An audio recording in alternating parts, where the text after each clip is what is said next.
Halloween is the spookiest time of the year. Everywhere you look, it's vampires, killer clowns, old dudes in white vans trying to steal some children, which are all very scary things, especially killer clowns. But none of these spooky things scare me more than my worst fear. Going to jail, dropping the soap, and getting my booty snatched up. Now that's some real spooky shit right there. And I know some people are gonna be thinking, oh, that's just a myth, it's a stereotype. Nobody actually gets their booty snatched up for dropping some soap. But when it comes to my booty, I don't want to fuck around, and I sure as hell don't want to find out. But everyone knows drinking can heavily influence your judgment, and on one specific day, my judgment was affected and I found myself fucking around. And everyone knows what the chart depicts. The more you fuck around, the more you find out. This story takes place in grade 10. It was a crisp Halloween night. The houses were decorated, the leaves had fallen, and the jackos were lanterned. And as me and Billy walked down to the homie Bob's crib, we could pretty much smell that Halloween spirit. And when we knocked on Bob's door, we were surprised the homie Bob didn't open the door. It was Bob the Builder. Dude was fully suited up from head to toe. And when me and Billy seen that, we already knew we needed some costumes. So we go to Bob's closet and come out absolutely dripping into Mario and Luigi costumes, mustache and everything. But now that we undeniably had that shit on, we still had yet to find something to do. But lucky for us, the night was still young, so we got to brainstorming. Alright, it's Halloween, bro. We gotta do something. Yeah, let's go find a party. Bet, let me check where they're at. Okay. Yeah, there's no parties, bro. Fuck. I mean, we could trick or treat. Shit, we might have to, bro. And just as three 15-year-olds decided we would knock on strangers' doors asking for candy, our Halloween was looking grim. And not in a good way. But you know what they say. Can we fix it? Yes, we can. Because Bob pulls through and sets up a goddamn 3-man mission. And just like that, Halloween goes from an L to a W night. And I thought the homies and I couldn't get more hype, that is, until Bob pulls out a bottle of Hennessy. And you would have thought Peach took the kids the way I was abusing that bottle. And we passed it around until we were all tipsy. Then we started walking to Chloe's house for the little Halloween 3-man. And it was already 9 p.m. at this point, so we're walking through the neighborhood admiring these decorations when we see the creepiest house of them all. It was Chloe's crib. So we walked through a whole graveyard just to knock on the door, and Chloe opens it looking like a whole angel. I mean like literally, like she had the halo and the wings and shit. So we go up to her room where her two friends Lucy and Mia were, and we sit on her bed. And I'm not gonna lie, it was a little awkward, bro. I was sitting there with my Mario fit, my little mustache, like, so, Chloe, why'd you choose to be an angel? I don't know. I just liked it. Why'd you choose to be Mario? Shit, Mamma Mia, am I right? Shit. Fuck. Then Chloe whips out some tequila and all of a sudden we're playing drinking games and shit. But honestly, I was just trying to get drunk, so it'd be like, haha, drink up. Oh no. Alright, it's your turn. Wait, you're supposed to get it in my cup. What the fuck? And after purposely selling multiple games of tequila pong, I was feeling what some would call completely and utterly drunk as fuck. And next thing I know, we're playing spin the bottle, and I was up, so I spin the bottle and it spins and spins and lands on Chloe. And in my head I'm thinking, and just as Mario's about to get some peaches, we hear the door open downstairs and Chloe's like, oh shit, my parents are home, hide. So me and the homies run into her closet with a bottle of tequila, and we can hear her dad come into the room. Hey, what's going on up here? Oh, we're just watching scary movies. Alright, I'll be downstairs watching TV. Let me know if you need anything. Thanks, Dad. And once her dad went downstairs, we all came out of the we exited the closet, and Chloe said, you guys gotta sneak out through the front door. Just be super quiet. And so we creep down the stairs and peek around the corner, and Chloe's parents are right there with a clear sight of the door. So we know what we have to do. We take a shot for good measure and then run to the door. And my drunk ass couldn't even figure out how to unlock this fucking door. Hey, who is that?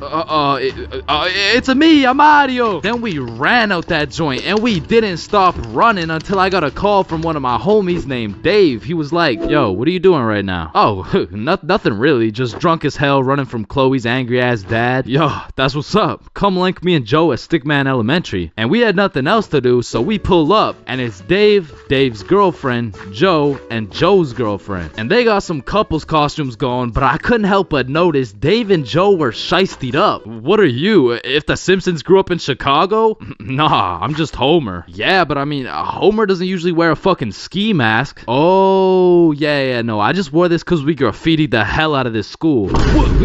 Joe was here and Dave was too? Bro, what the fuck were you thinking? What? Oh, you want me to include your name too? No, hell no. And just as we become guilty by association, 4 cop cars come zooming down the street. Oh shit, it's the cops, run! And the cops hop out of their cars and start running at us with flashlights. So we head for the forest, but to get to the forest, we had to run across this long ass muddy field. And in the middle of this field, there was a huge pothole. And how did I know that? Because I seen Marge absolutely eat shit right in front of me. And don't get me wrong, I was absolutely plastered, but as the cops got closer and closer, I could practically see myself getting caught and dropping the soap, and you know I wasn't gonna let that happen. And so with all that adrenaline, I Mario jumped that fucking pothole and hauled ass into the forest. And right when you get into the forest, there was this deep creek with a log going across it. But when I look back, I see the cops' flashlight getting brighter and brighter, so I say fuck it and take a run at this log. I get a good 2 steps and then my drunk ass slips. Boom, right into the muddy creek. But I don't have time to give a single fuck. So I run through this waist-high muddy water and then we regroup and check who made it. I see Bob, Joe, Dave, and Dave's girl. Yo, where the fuck is Billy? No, where's my girlfriend, bro? Oh, she ate shit a few yards back. Wait, what? Is she okay? Did she get caught? Wait, shut up, Billy's calling. Yo, where are you? I'm hiding behind a tree right now. In the middle of the field. The cops are looking for me. I bet we're coming. I gotta go. Fuck no, bro. If you go, you're gonna get caught. Listen, bro, I have to. He's the Luigi to my Mario. So I go back in to save Billy, and my main man Bob comes with me. So we get to the edge of the forest and see Billy absolutely shitting his pants trying to hide from these cops, but they keep getting closer and closer. So Bob turns on his flashlight and both cops look at him. He's right there. Get over here. And while the cops were looking for Bob, me and Billy both run for the street, and we ran, but once we were at least 5 blocks away, we text Bob like, bro, we both made it, are you good? And Bob's like, so Bob makes it out of the forest and we all link up. And we take a moment to appreciate the fact that none of us went to jail, and more importantly, none of us got our booty snatched up. And after our moment of appreciation, we were like, yo, maybe we should have just went trick-or-treating. Yeah, bro, some Reese's Pieces would hit right now. I mean, it's not too late to buy some candy. So we all go to the store and cop the biggest packs of candy we could find. Then we walked back to Bob's crib and enjoyed the rest of our night while fucking up some Halloween candy.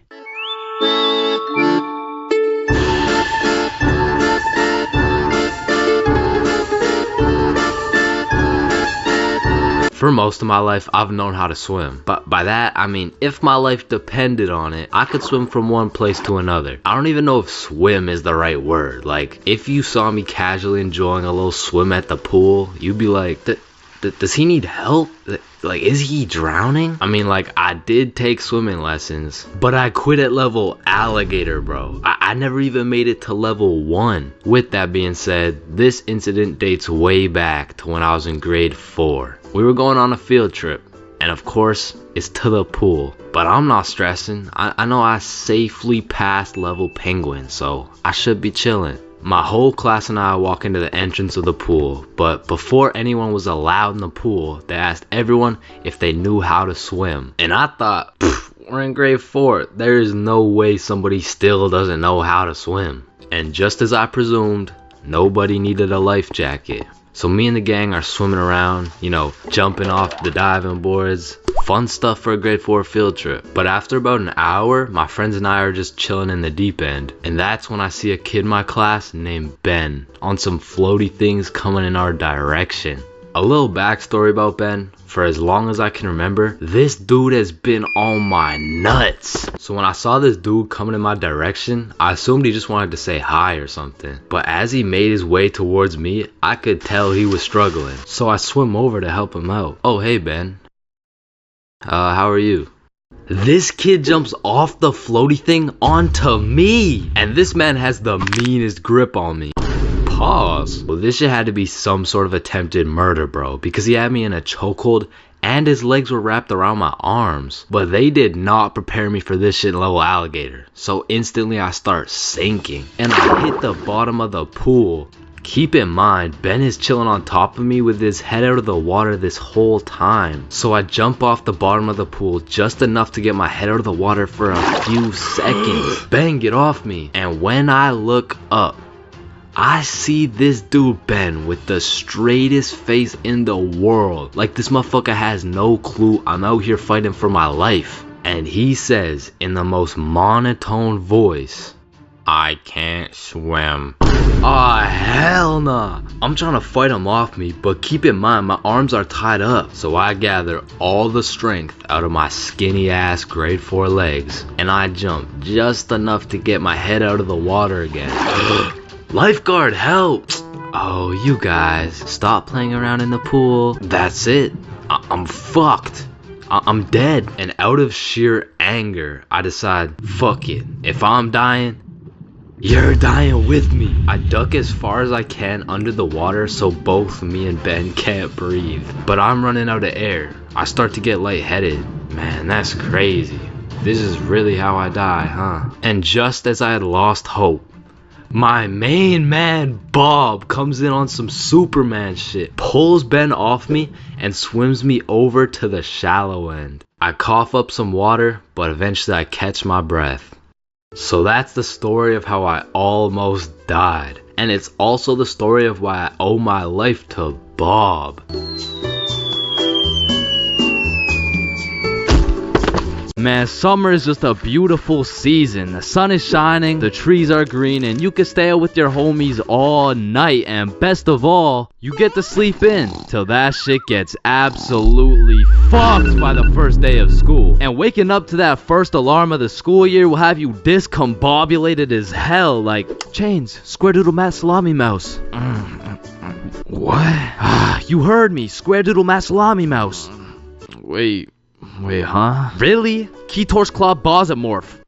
Man, what the fuck are you talking about? What the fuck? And even though getting out of bed early hurts your soul, it's absolutely necessary you spend at least 5 minutes staring at your wall, contemplating your entire life. And if you're a real G, you laid out your toughest fit the night before, so you're low-key hyped to rock that shit to school. So you throw on your new shoes and flick up for the first day of school. And then you walk over to the establishment where you will not only pursue your educational prowess, but you may also dabble in what some call stunting on these hoes. And man, I will say, linking up with your boys on the first day of school just hits different. Like, I be reuniting with the homies like I didn't just see them 12 hours ago. And we're all happy and shit until the school bell reminds me I just got my ass locked up for another 10 months. And I don't know about y'all, but I don't think I've ever made it to my first class of the year on time. Like, it'll be 9:15 and my dumbass will still be trying to figure out how to make it to room 347 by 8:55.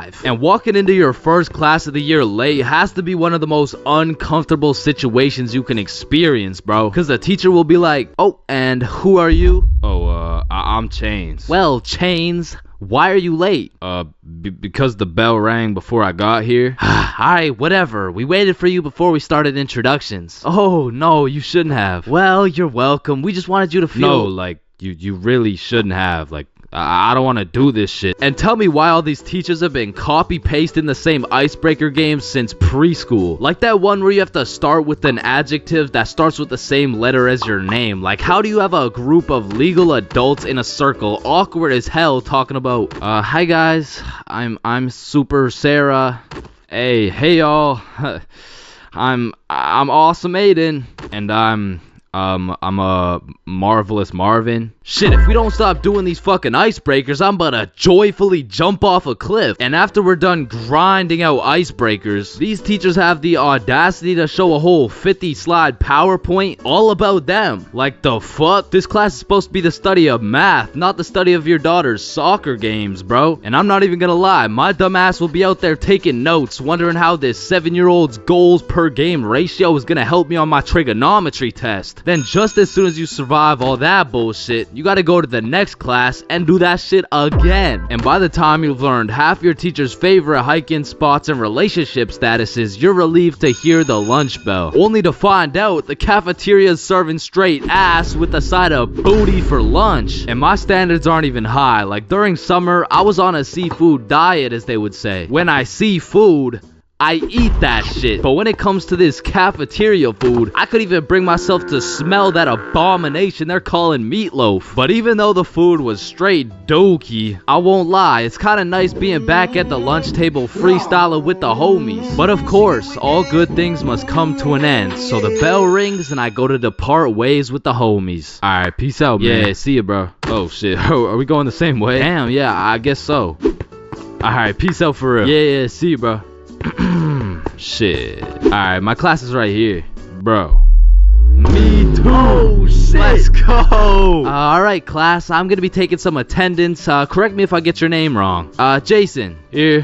Billy. Yo. Megan. Present. Chains. Here. Charlie. That's me. Bob. No fucking Bro. way. Is there any Bobs in the room? Yo, do you hear that? Is that intro music? Does anyone here know a Bob? Oh, man, nothing beats a class where you got all the boys sitting together. Like from the jump, you already know you're all about to fail the fuck out of that shit, but it's gonna be fun as hell. Alright, so, everyone introduce yourselves and tell us what you did over summer break. My name's Bartholomew. My name's Bartholomew, and I'm not gonna lie to you guys, I had a pretty rough summer. I mean, I crashed my car, my girlfriend broke up with me, someone robbed my house, my grandma got jumped the other day. No, bro, not the grandma. You three in the back. Disrespectful. And what's crazy about the first day of the school year is how these teachers will act all nice, talking about, it's so lovely to see all your beautiful faces, and it's also nice to see you, Aiden. Wait, what the fuck? We're gonna have an amazing, fun year, and guess what?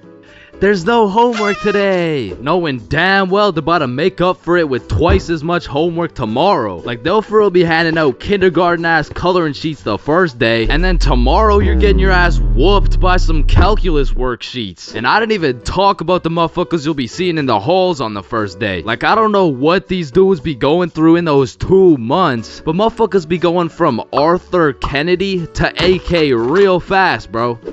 Oh shit, is that you, Arthur? Oh, gee, don't be dropping the government name like that. Government name? But that's just your first name. Hey fam, it's AK. Aye man, what you been up to, bro? Hey fam, I'm trapping trying to make it out of the mud, you know? The mud? You live in a gated community. Oh shit, that's the ops right there, fam. Get down. The ops? That's just fucking Edward. Or the way these new freshmen be walking like they're scared a senior's gonna slap the books out of their hands and take their Fortnite V-Bucks gift card. Like, bro, you freshmen are worried about the wrong V-card. Like, I don't know why, but the day these kids go from sophomore to seniors, they instantly decide to pull an EDP. Like, bro, you're 18 and she's fresh out of middle school. That's a whole crime. But that's not the only crime motherfuckers be committing on the first day of school. Some dudes be pulling up to school with the most atrocious fits known to man. Like there's no fucking way you laid out this ramen noodle chicken soup ass fit the night before, slept on it, then woke up and thought, oh yeah, the hoes are gonna love this one. Like I'm not gonna lie, you could never catch me wearing the types of fit these motherfuckers be wearing, bro. Like that shit should have never made it out the closet. Like I don't condone bullying, but all I'ma say is, your actions have consequences, bro. Speaking of consequences, every year it seems like the rules teachers tell you on the first day keep getting more strict. Like you'll be walking into the first class of the year all jolly and shit. All of a sudden you're getting your shit smacked by the longest list of class rules you've ever seen. Hey class, I'm super excited to have you. We're gonna have so much fun this year, but first, I'm gonna go over some of the class rules. Okay, so there will be no negativity, no phones, no food, no talking when I'm talking. talking. Actually, no talking ever, no laughing, no smiling, breathe as quiet as possible, no washroom breaks, and last but not least, no having fun. So yeah guys, like I said, I think we're gonna have a lot of fun this year. And just like that, man, summer's over and you're back to school. It's possibly one of the worst times of the year. Like, do you really think it's a coincidence that when school starts up, the sun just starts hiding and the leaves start dying? You see what I'm implying? But I will say, one day you might just look back on these times as the good old days and you might just start crying.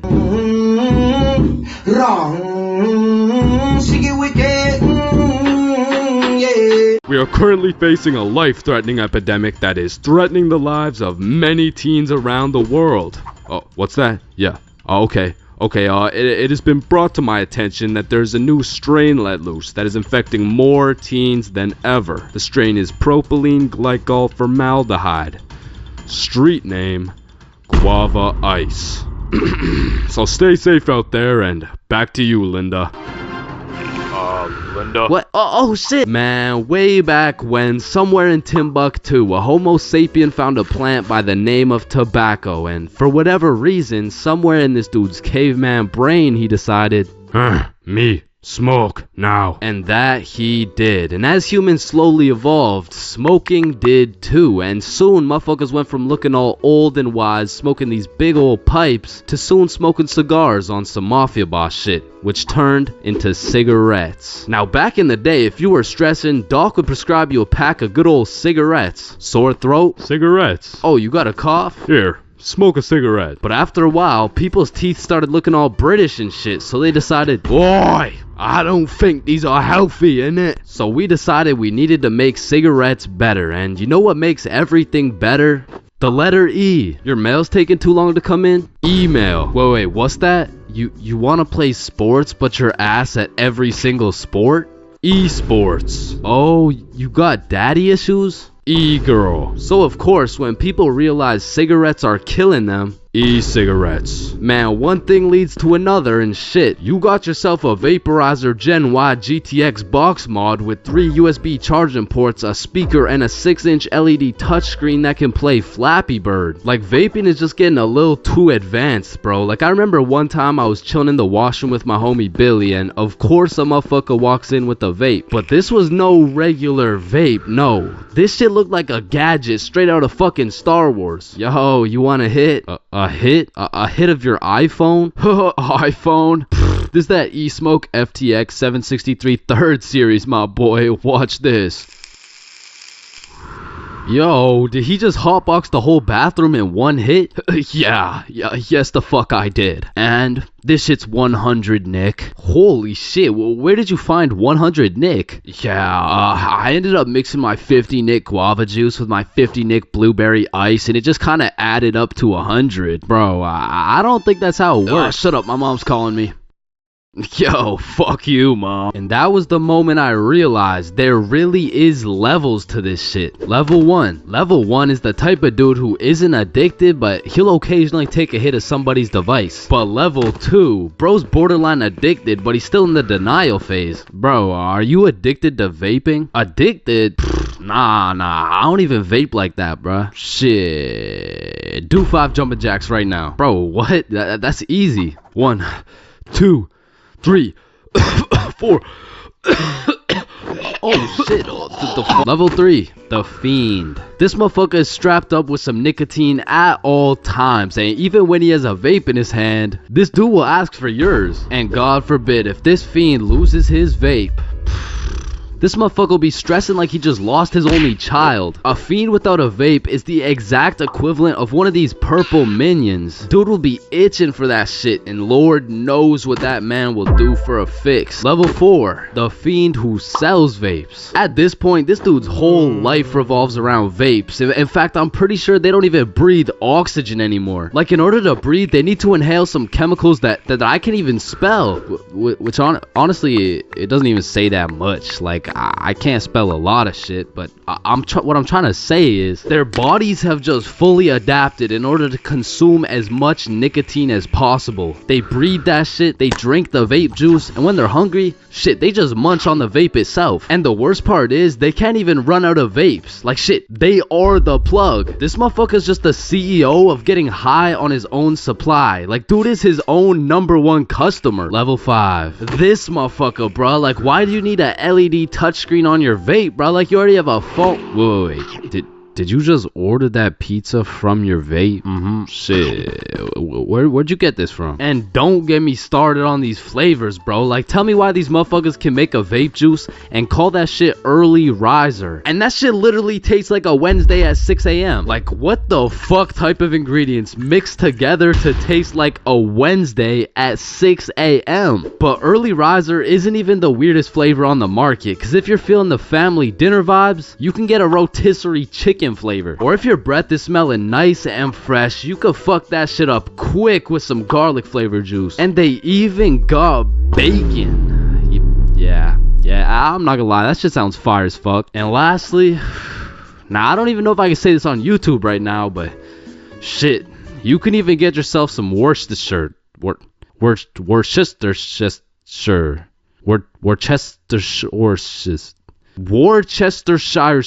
But regardless, I think we all know the home of nicotine, the eternal hot box, the communal vape sesh. It's the high school bathrooms, man. You walk into one of these joints and there's at least 15 dudes hotboxing that shit at like 10 a.m. You come in trying to take a piss and now you got a head rush. You walk over to the urinals, but it's so goddamn hotbox, you start pissing all over the walls. But shit, you can't even piss on the walls in peace, man. You got that one fiend coming over to you trying to suck your device dry, and dude's so down bad for that hit that's not the only thing he'd suck dry. And listen, you may be thinking, Chains, how do you know what you know about vaping? And that's a great question. Back in the day, I was a curious little George, man. And back in grade 7, I was chilling at my friend Becky's house. And when I walked into Becky's crib, I was nothing but an innocent, curious young man. But little did I know, I would leave Becky's crib far different than I entered. So you know, me, Bob, and Billy are posted in Becky's room, and I was sitting with Becky. So Becky asked me, have you ever hit a vape before? Hell no, I hadn't, but you know I had to